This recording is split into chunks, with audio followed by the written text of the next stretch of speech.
Artificial قسم کے لوازمات کے ساتھ بنے ہوئے کھانے جن میں چٹخارا ہوتا ہے وہ کھاتے. یہ جو برائلر مرغی ہے نا، اس نے نہ مردوں کو مرد چھوڑا ہے نہ عورتوں کو عورت چھوڑا ہے. ہرس بڑھ گئی ہے، کارکردگی ختم ہو گئی.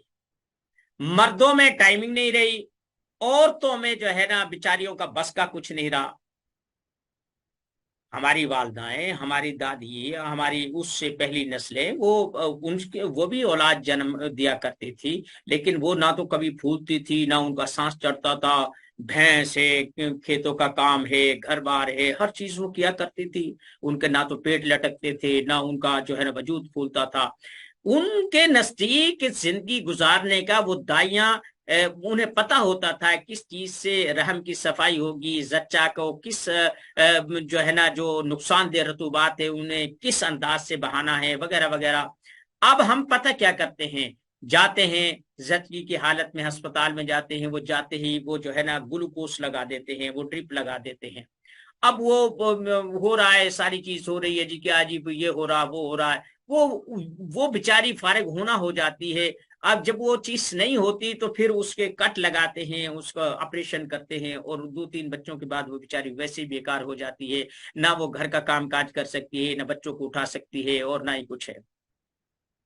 خیر، یہ تو ایک جملہ معترضہ تھا.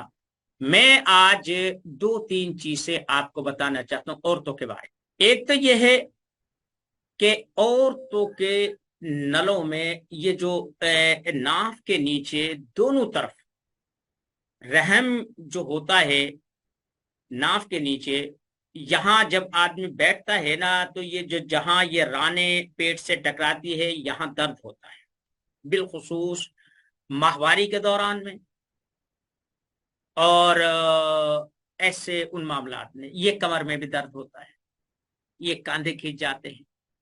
ٹھیک ہے نا.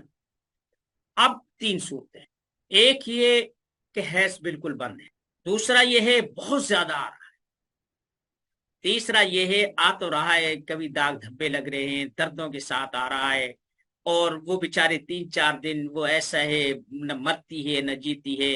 وہ بیچاری بستر کے قابل ہی رہتی ہے، بس برا حال ہوتا ہے. اب ان میں یہ دیکھ، جو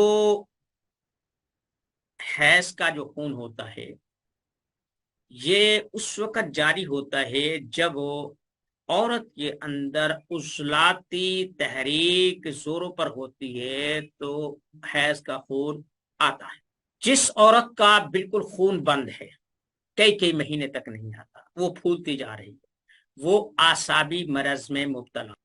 اسے جسے حیض نہیں آ رہا اس کا وجود ٹھنڈا ہوگا، ٹھنڈے پسینے آتے ہوں گے، اس کی نبض اعصابی ہوگی، اور جسم ڈھیلا میلا ہوگا، بالکل پلپلا ہوگا، اور بس ایسے ہی ہوگا. اس کے لیے آپ گرم چیزیں دیں، عضلاتی چیزیں دیں. مثلا پرانے حکیم لوگ ابہل، رائی، تما، ایسی چیزیں گھوٹ گھاٹ کر انہیں دیتے تھے. شنگرف کے مرکبات دیتے تھے، کچلے کے مرکبات دیتے تھے. یعنی جو چیز جسم میں خشکی پیدا کر دے وہ حیض کو جاری کر. ہم مدیر حیض جو ہے نا وہ نسخے پڑھتے ہیں، اس سے جاری ہو جائے گا، اس سے جاری ہو جائے گا، اس سے جاری ہو جائے گا. مختلف لوگوں نے مختلف لکھے، اپنے اپنے تجربات لکھے. میں کسی کی تردید نہیں کر رہا، ٹھیک ہے. میں وہ بتا رہا ہوں کہ جو میں نے محسوس کیا، جو میرے تجربات میں آیا، میں اس میں کامیاب ہوا، ناکام ہوا، یہ میری زندگی کی داستان ہے جو میں آپ کو سنا. اسی طریقے سے خون حیض زیادہ مقدار میں آ رہا ہے، اس کا علاج آپ وہ کریں گے جو ایک بواسیر کا کرتے ہیں، ایک زخم سے بہنے والے کا کرتے ہیں. یعنی اس کے وجود میں انتہا درجے کی خشکی ہے، سردی ہے. مثال میں یہ دیتا ہوں کہ سردیوں کے دنوں میں جب ٹھنڈی ہوائیں، خشک ہوائیں چلتی ہیں، ہونٹ پھٹ جاتے ہیں، ہاتھ پھٹ جاتے ہیں، ایڑیاں پھٹ جاتی ہیں، سخت سردی، تو جو پھٹنا ہوتا ہے وہ سخت قسم کی خشکی اور سردی کی بنیاد پر. اگر آپ بھی کسی مرد یا عورت یا مریض کو، جو بھی کوئی آیا ہے، آپ اس کے جسم میں ایسی خشکی پیدا کر دیں گے کہ جس سے اس کی رطوبتیں بہت کم ہو جائیں، تو جہاں جہاں سے خون آ سکتا ہے نرم جگہوں سے، وہ چیز وہاں سے خون بہنا شروع ہو جائے۔ آپ میں نے آج کی جو ویڈیو اس کا میں نے تھم پتہ کیا لگایا تھا کہ مجربات کو چھوڑیں، حکمت سیکھیں، جو میں نے آج ابھی آپ کے لنک شیئر کیا ہے وہ دیکھ لینا۔ کسی طب کی کتاب میں بیاج میں لکھے ہوئے نسخے کا محتاج نہیں ہے۔ آپ کوئی بھی چیز تھے جس سے اس کے جسم میں خشکی پیدا ہو گئی، وہ مدیر حیض ہے۔ مثلا تما بھی اور شنگرف بھی، کچلا بھی، رائی بھی، ابہل بھی، یہ جتنی بھی چیزیں ہیں نا، سب کی جب ہرمل ہو گیا، یہ سب چیزیں خشک ہیں۔ ایک بات ہو گئی، یعنی جس عورت کو ٹھنڈ کی وجہ سے، رطوبتوں کی وجہ سے، عصبیت کی وجہ سے خون حیض بند ہے، اسے آپ یہ چیز دیکھیں۔ اب آ گیا جس بیچاری کے خون بے تحاشا جاتے ہیں، اس کے لیے آپ اعصابی یا غدی وہ دوا دیں گے۔ مثلا اب میرے پاس بہت ساری عورتیں ایسی بھی آئی کہ جن کے دوسرے مہینے تیسرے مہینے حمل ساقط ہو جاتے ہیں، خون چھوٹ جاتے ہیں، بیچاری بہت پریشان ہوتی ہیں۔ یہ تو بھائی جس سے کوئی پریشانی ہو نا اسے ہی پتا ہوتا ہے، دوسرے تو بس ایسے ہی کہہ دیتے ہیں او یہ کر لو وہ کر لو۔ نہیں، جس سے بیتتی ہے نا اسے پتا ہوتا ہے، جس تن لاگے سو جانے۔ میرے پاس کئی ایسی عورتیں آئی کہ وہ دوسرے مہینے تیسرے مہینے خون چھوٹنے کی وہ کیا اسے بولتے ہیں شکایت کرتی تھی۔ اب میں انہیں کیا دیتا ہوں؟ ہلدی لے کر 1:8 کی مقدار میں، یعنی 8 تولہ اگر ہلدی ہے تو اس میں 1 تولہ میں آگ کا دودھ ملاتا ہوں، مدار کا دودھ، ٹھیک ہے، وہ میں ملاتا ہوں، اسے اچھی طرح وہ دیتا ہوں، وہ اسے دے دیتا ہوں۔ میں بواسیر کے خون کے لیے بھی یہ دیتا ہوں، قبض کے لیے بھی یہ میں دیتا ہوں، نلوں میں درد ہوتا ہے اس کے لیے بھی میں یہ دیتا ہوں، اور اگر خون کی الٹیاں آئیں، نکسیری چل جائے، میں اس میں بھی دیتا ہوں۔ یعنی جہاں سے بھی خشکی کی وجہ سے خون جاری ہے اس میں میں بے دھڑک استعمال، اس سے یہ بہتا ہوا خون۔ دوسرا نسخہ میں بارہا شیئر کر چکا ہوں، بتا چکا ہوں، وہ ہے غدی عضلاتی ملین، مفرد اعضاء والوں کا ہے، میرے مجربات میں ہے، میں برس ہا برس سے وہ استعمال کرتا ہوں۔ اب بھی یہ سامنے پڑی ہوئی ہے، اس بوتل میں وہ تیار ہے، بہت استعمال ہوتا ہے یہ۔ میں بواسیر کے لیے، زیادہ خون آنے والے کے لیے، قبض کے لیے، اور یہ پھوڑے پھنسیاں ہو جاتی ہیں، داغ جنہیں رنگ کہتے ہیں، یہ یا ہونٹ پھٹ جاتے ہیں، اور یا یہ چہرے پر کیل محاسے داغ دھبے ہو جاتے ہیں، میں انہیں کھلانے کے لیے بھی دیتا ہوں، اور اسے باریک پیس کر کسی تیل میں یا ویسلین میں ایسے لگا کر اسے لگانے کے لیے بھی دیتا ہوں۔ پھر ان سے کہتا ہوں صبح کے ٹائم جو ہے نا اپنا چہرہ گرم پانی سے دھو لیں، اور صابن وہ استعمال کریں جو کپڑے دھونے والی ہے، چہرہ صاف ہو جاتا ہے۔ یہ کوئی منطق نہیں ہے، کیونکہ اس میں گرمی ہوتی ہے، وہ مساموں کو کھول دیتی ہے، یہ داغ دھبے سیاہیاں یہ اصل میں رکی ہوئی رطوبتیں ہوتی ہیں کہ جو جسم یہ جلد کی خشکی کی وجہ سے یا کثافت کی وجہ سے وہ ذرات جو باہر نکلنے ہوتے ہیں وہ جم جاتے ہیں، وہی داغ دھبا بنتے ہیں، یا جسم میں کہیں کوئی سائی ماہل جلد ہو گئی، کہیں داغ دھبا پڑ گیا، اس پہ آپ بے دھڑک کو استعمال کر سکتے ہیں۔ اگر آپ نے اسے تیز کرنا ہے تو اس میں مثلا اگر یہ 1 پاؤ ہے تو اس میں 1 تولہ جمال گوٹا استعمال کر لیں تو اس کی جو طاقت ہے وہ 70 گنا بڑھ جاتی ہے۔ اسی طریقے سے اگر دیکھیں رائی، بابچی اور گندک اور اجوین دیسی، یہ 4 چیزیں ہیں، رائی، گندک، بابچی، اجوین دیسی، 4 چیزیں۔ اگر ان کی طاقت بڑھانی ہے تو آپ اس میں اس کا نمک اگر برابر وزن میں ملا دیں گے تو اس کی قوت 50 گنا بڑھ جاتی ہے، ٹھیک ہے۔ اور اگر اسے مزید لطافت میں لے کے جانے ہیں، جتنا باریک پیس سکتے ہیں اتنا باریک پیسیں، تو یہ زخموں کے لیے، بہنے والے زخموں کے لیے، یا ایسے زخم جن کے ارد گرد وہ ایک نا دائرہ سا بن جاتا ہے، اور جب تک وہ دائرہ ختم نہ ہو اس وقت تک وہ زخم ٹھیک نہیں ہوتا. اس سے ڈاکٹر لوگ وہ نشتر سے چھیل دیتے ہیں، کاٹ دیتے ہیں، تاکہ وہ جو دائرہ بنا ہوتا ہے جب تک وہ ختم نہیں ہوتا تو زخم مندمل نہیں ہوتا. وہ نئے اس کو گوشت کو پیدا ہونے کے معنی ہوتا ہے. تو یہ جو اس کا فارمولا ہوگا اس سے وہ ختم ہو جائے گا. دو چیزیں ہو گئی. اب تیسری چیز ہو گئی، ایک تو بالکل ہی جو جسے خون نہیں آتا اسے آپ ابہل دیں، رائی دیں، اسے تما دیں، اسے شنگرف دیں، اسے کچھ بھی ایسی چیز دیں، اسی قبیل کی کوئی بھی چیز جو آپ کو دستیاب ہے. لونگ دار چینی کا کعوہ پلائے، آپ تمے کا مربع، حریر کا مربع، آملے کا مربع بھی اسے دے سکتے ہیں.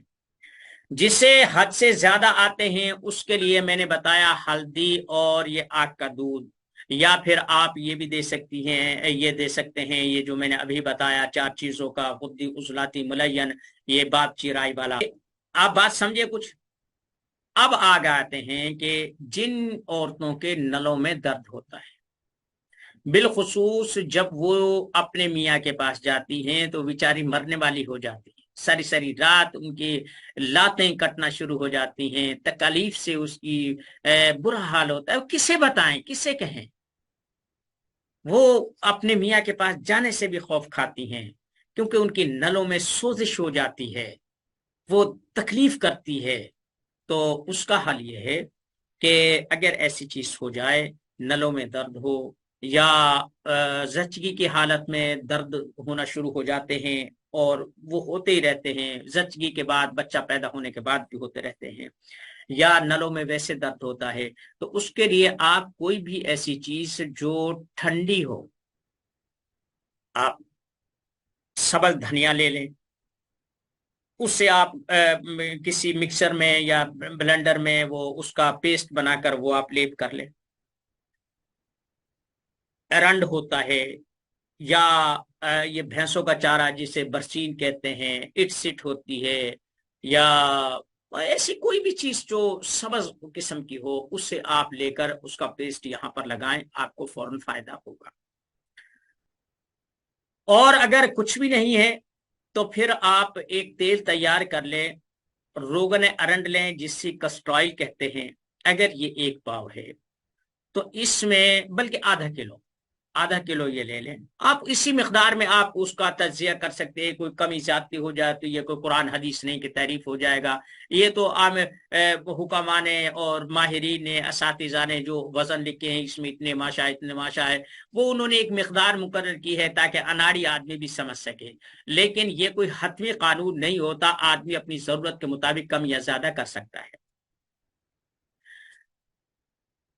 آدھا کلو روغن ارنڈ لے لیں، اور اس میں 1 تولہ میٹھا تیلیا، آدھا کلو تیل میں 1 تولہ میٹھا تیلیا اس سے کوٹ کر اس میں جلا لیں.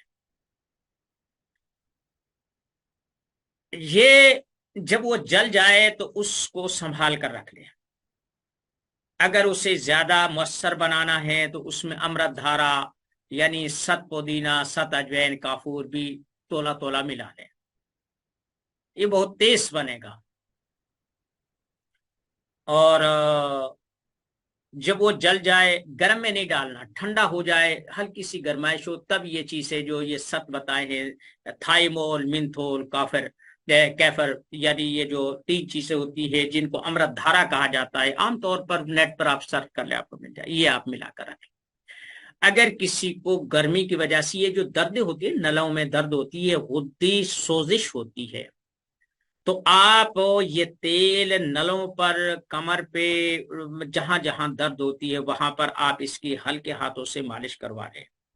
اور یہی تیل اگر کسی کو دورہ پڑتا ہے لیٹتے ہوئے، یا اس سے نیند نہیں آ رہی، تو یہ ریڑھ کی ہڈی کی اور یہاں پر اس کی مالش کر لے. یا کسی آدھے سر کا درد ہے، بالخصوص جو سفراوی ہے، یعنی الٹے سمت کی، یعنی جو یہ میرا الٹا ہاتھ ہے، یہ میرا دایاں ہاتھ ہے، یہ میرا بایاں ہاتھ ہے، اس طرف جو درد ہوتا ہے اس میں مالش کرنے سے فائدہ ہوتا ہے. کہیں جوڑوں میں درد ہو جائے، ہاتھ پاؤں میں درد ہو جائے، یا روڈ ایکسیڈنٹ ہو جائے موٹر سائیکل سے، میں بھی بعض دفعہ گرتا ہوں، میرے بھی یہ گوڈے شوڈے جو ہے نا یہ چھلے ہوئے ہیں، تو میں کوئی ایسی چیز نہیں لگاتا، تو میں یہی استعمال کرتا ہوں، الحمدللہ اس کا اچھا رزلٹ آتا ہے۔ یہ آج کا وہ مکمل ہو گیا۔ اب ایک میں خوردنی نسخے کو ڈسکس کرنا چاہتا ہوں۔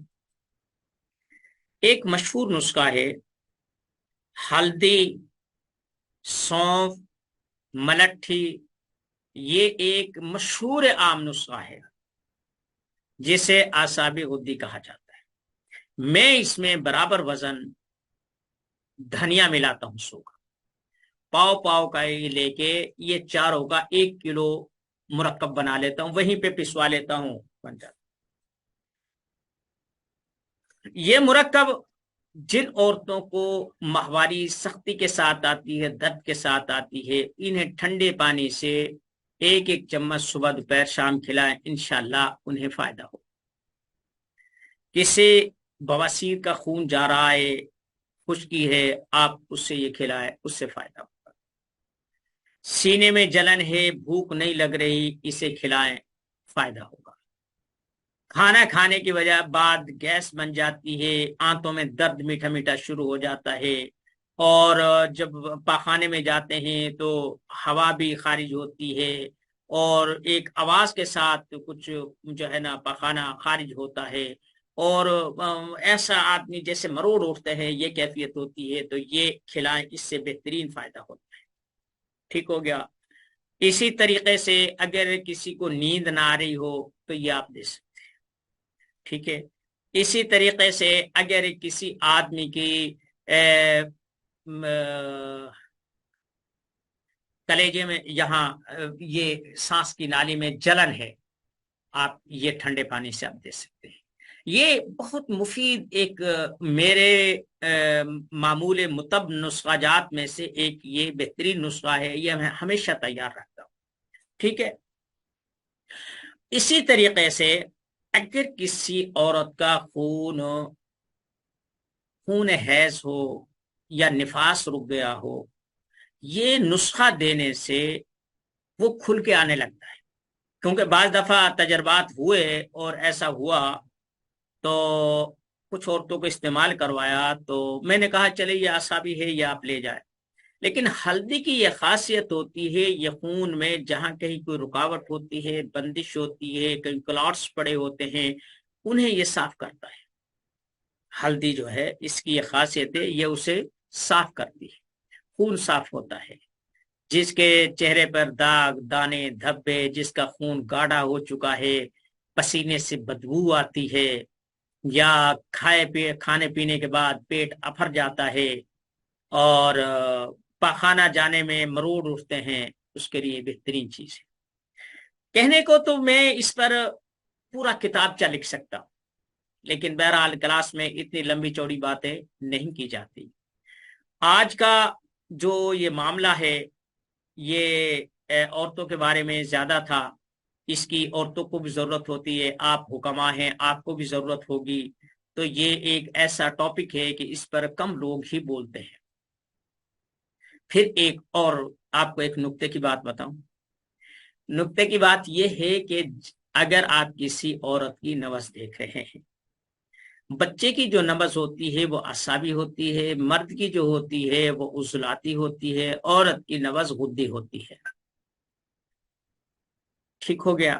اگر آپ دیکھیں کہ کسی عورت کی نبض عضلاتی چل رہی ہے تو آپ اسے حاملہ ہونے کا حکم لگا سکتے ہیں۔ اگر حاملہ نہیں ہے تو پھر اس کے رحم میں رسولی بن رہی ہے۔ یہ آپ تجربہ کریں گے نا تب آپ کو پتا چلے گا، ایسے باتوں سے نہیں پتا۔ کچھ خواتین بہن بیٹیاں ایسی آتی ہیں، وہ کہتی ہیں کہ بچے کے لیے دودھ پورا نہیں ہے۔ اب حکیم لوگ کوئی کچھ بتا رہا ہے، کوئی کچھ بتاتا ہے، کوئی کچھ بتاتا ہے، تو اس کے لیے یہ سرنجا شیریں، زیرہ سفید، یہ بہترین چیزیں ہیں جن سے